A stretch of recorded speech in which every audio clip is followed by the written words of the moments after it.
India's flexible workspace market is entering a new phase of growth driven by rising demand from enterprises, global capability centers, and companies embracing hybrid work. Riding this wave is Incuspace, which has just raised 150 crore rupees in fresh growth capital to accelerate expansion, invest in technology, pursue strategic acquisitions, and prepare for its planned IPO. The company has also been actively consolidating the sector through acquisitions, including its recent purchase of IKEVA. Joining us now to discuss the road ahead and the future of India's managed workspace industry is Sanjay Choudhary, the founder and CEO of Incuspace. Sanjay, thank you so much for taking time out and being here with us on Startup Street. You know, India's flex workspace industry has now crossed the 100 million square feet milestone, right? Take us through what's sort of driving this next leg of growth, and if you could take us through what you have on offer. Thank you for having me. And yeah, it's a very exciting time for our industry right now. I think the whole growth story of our industry started post-COVID, where when people and the companies came out of COVID, the only focus for them was to build their business. And in short, all the non-core activities for their business, if it's a financial firm, their core is finance. If it's a technology firm, their core is technology. So they started focusing on their core and outsource everything which is non-core. One of the section being real estate and office space management. And I think that really gave the real push to this industry. And in the process, of course, they thought this is the right way forward. And the wave has not stopped. The primary demand of commercial office space has been ever growing in India. I think, like you rightly said, with the GCCs and the homegrown companies and the whole India growth story. And we are very excited at the time we are in right now. And I always say when we are in the flex industry, if there is any fluctuation across the globe, companies like us, and the company likes us in the normal course as well. So there is no stopping of this industry right now and moving forward. Absolutely. And you've raised this 150 crore rupees in growth capital at a time when private funding has become far more selective, right? So take us through how you plan to spend these funds. What's on top of the agenda? So yeah, like you rightly said, of course, there are new metrics which has come in terms of where the funding comes from and how it is ensured that it is deployed in the right place. We have a clear plan of action with this fund in place.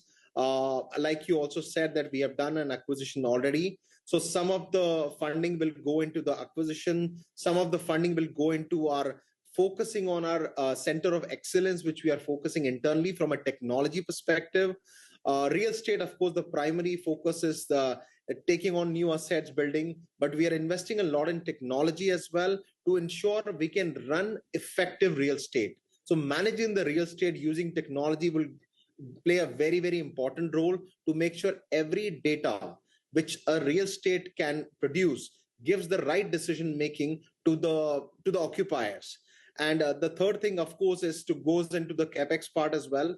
As we are growing and moving towards more and more large managed office spaces, we are seeing an accelerating demand from large enterprises. You know, there are transactions we are currently doing, which is 100,000 square feet, 200,000 square feet with single customer. And that is giving us a lot of confidence. And hence, this a fair amount of portion will go into the capex investment we have to continuously put into our enterprise grade asset, which we are currently underway.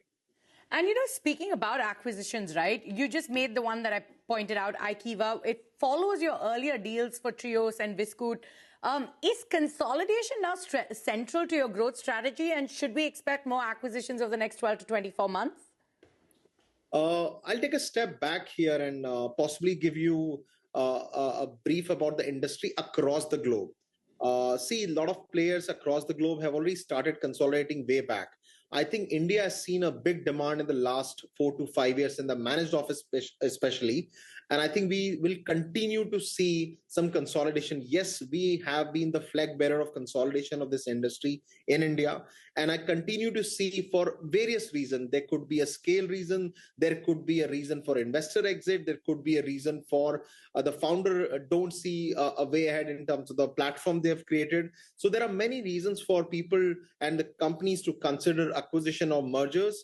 but we definitely would continue to look at right opportunities. We are not in rush to acquire companies. We want to ensure whatever companies we acquire or merge, it has the right synergy for our plan ahead, which is, of course, IPO in 2 years. So we are strategically ensuring that the acquisition which we are doing is the way forward, is the right strategy for us for the planned IPO. All right. And how has the business performed over the last year?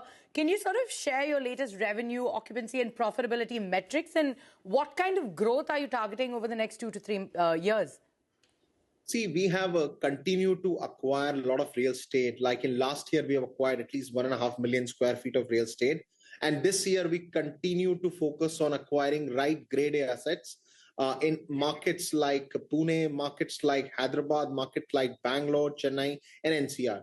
These 5-6 markets we are extremely focused on right now, and we will continue to ensure that whatever deals we do, they're sustainable deals. See, we have been a player which has not raised very early capital, and we always focus on sustainability. And I think that is the core mantra we have followed and we continue to follow. And hence the reason our investors trust us and ensure that they also see a very big multiplier when we list on the stock exchange. And yes, I think continuing this growth journey ahead, will continue to add 1.5 or 2 million square feet at the max every year, and which will help us come closer to the IPO journey. Come closer to your IPO journey. That's something else I also want to discuss with you. But before we get there, GCCs are expanding rapidly across India. So what's the business mix now? How much of your business today comes from global capability centers? And what are they asking for that's different from a traditional office lease? See, GCCs has not been a newer phenomena per se. While this term has been coined recently in the last couple of years, now one of the biggest reason why this term has been coined, earlier everybody looked at India as just a better outsourcing destination for a cost arbitrage. But that's not the case anymore. Now, India and the companies from outside the world are setting up global capability center, which means it is becoming a center of excellence.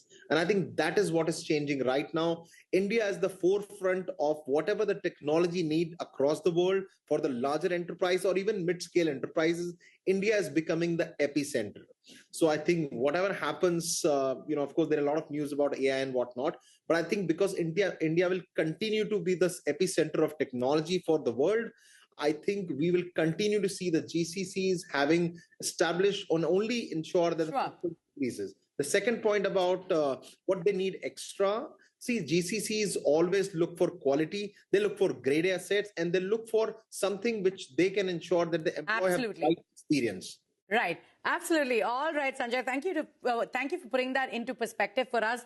But we're completely out of time. Thank you so much for joining us on the show today, and we wish you all the best on this journey going forward.